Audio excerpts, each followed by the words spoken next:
Imagine this. You are trapped in a pitch-black underwater cave, struggling to breathe, and suddenly, you collide with the dead body of your friend. This is not a scene from a horror movie. It is what happened to four young adventurers in the year 2005. What began as an exciting exploration turned into a nightmare they could not escape. Today, we are diving deep into the terrifying true story of the Gollum Cave Incident, a tale of adventure, tragedy, and the deadly consequences of underestimating nature. In the month of August in the year 2005, a group of 5 young friends embarked on an adventure that would change their lives forever. They decided to explore an underwater cave located near the campus of Brigham Young University in Provo, Utah. This cave, hidden deep within Y Mountain, was known only to a few and had no official name. However, local students referred to it as Gollum Cave, or, more ominously, the Cave of Death. What seemed like a thrilling expedition quickly turned into a horrifying nightmare. Out of the 5 friends who entered the cave, only one made it out alive. The group of friends consisted of 5 young individuals, all members of a dance group who shared a passion for adventure. On the evening of August 1st, in the year 2005, they were having dinner together when the idea of exploring a secret cave near the university campus was brought up. The cave, hidden within Y Mountain, had been discovered only a few years earlier by 2 explorers. It appeared small and unassuming from the outside, but inside it was a labyrinth of tight passages and icy water. What made it even more dangerous was a narrow, water-filled tunnel, measuring just 18 inches by 2 inches, stretching 18 feet across. This passage was the only way to reach the deeper chambers of the cave, a deadly challenge that awaited them. At 2 o'clock in the morning, the group of 5 friends arrived at the base of Y Mountain. They began their hike toward the entrance of the cave, carrying only flashlights and a sense of excitement. The entrance to the cave was narrow and eerie, with water pooled inside, creating an atmosphere of mystery and foreboding. By 4 o'clock in the morning, they finally entered the cave. Jennifer Galbraith, an experienced cave explorer, led the way. She had previously explored underwater caves and was confident in her abilities. Following her were aerial singer Blake Donnell and Scott McDonald, all eager to experience the thrill of adventure. Joseph Ferguson, however, decided to stay behind at the entrance, choosing not to take the risk. As the group ventured deeper into the cave, they tied a rope to guide their way back. But tragically, they never used it, a decision that would seal their fate. As the group moved deeper into the cave, the narrow passages became increasingly treacherous. The icy water clung to their skin and the air grew heavier with each step. At one point, they lost sight of the rope that was meant to guide them back to safety. Panic began to set in as they realized they were lost. Their oxygen supply was dwindling, and every breath felt like a struggle. In desperation, they searched for an escape route and eventually found a small air pocket. This air pocket was only 6 feet wide and 3 feet high, barely enough space for all of them to stand and breathe. Meanwhile, outside the cave, Joseph Ferguson waited anxiously. By 5:30 in the morning, he grew concerned when the group had not returned.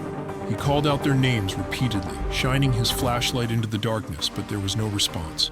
With no way to contact them, as they had left their mobile phones with him, Joseph made the decision to call the police at 6 o'clock in the morning. Inside the cave, the 4 friends were growing increasingly desperate. Realizing they could not stay in the air pocket for long, they decided to attempt an escape through the narrow 18-inch passage that had brought them deeper into the cave. Jennifer Galbraith went first. By this time, the oxygen level in the cave had dropped to 10 to 12%, leaving her with only 60 seconds of breathable air. As she entered the water-filled tunnel, she quickly became disoriented. Without the guiding rope, she had no sense of direction. The lack of oxygen overwhelmed her, and she lost consciousness, drifting into the dark, icy water.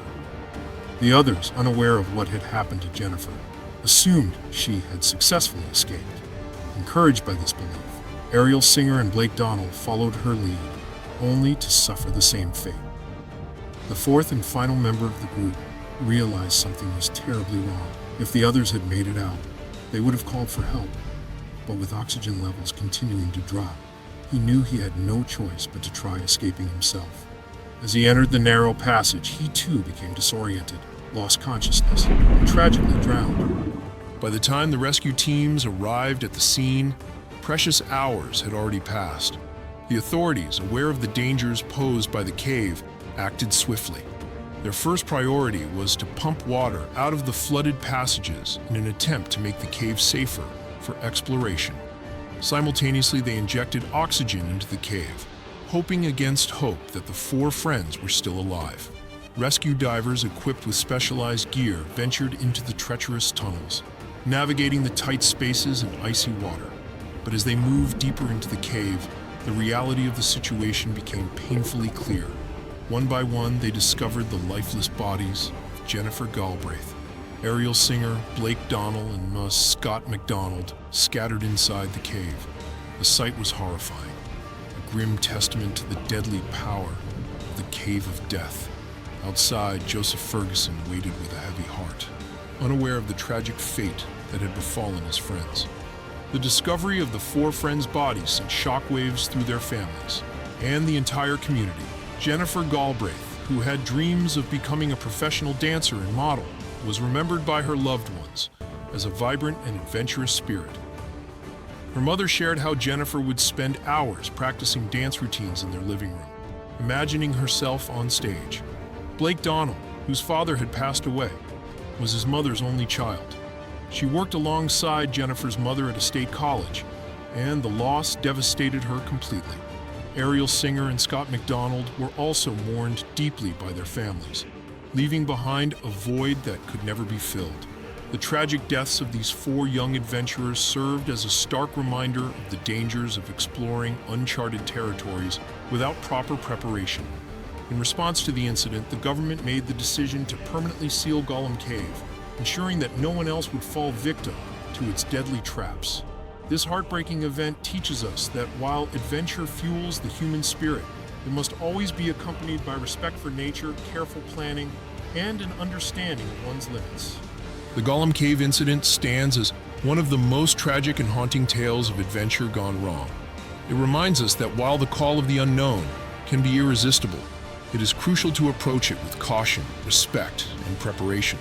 These four young individuals, Jennifer, Ariel, Blake, and Scott, were full of life, dreams, and potential. Their story is a sobering reminder of how fragile life can be when we underestimate the forces of nature.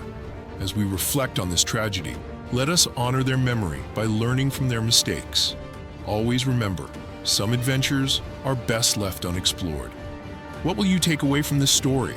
If this video resonated with you, please like, comment, and subscribe for more stories that explore the mysteries and lessons of our world. And don't forget to share this video with others. It's a story that needs to be heard.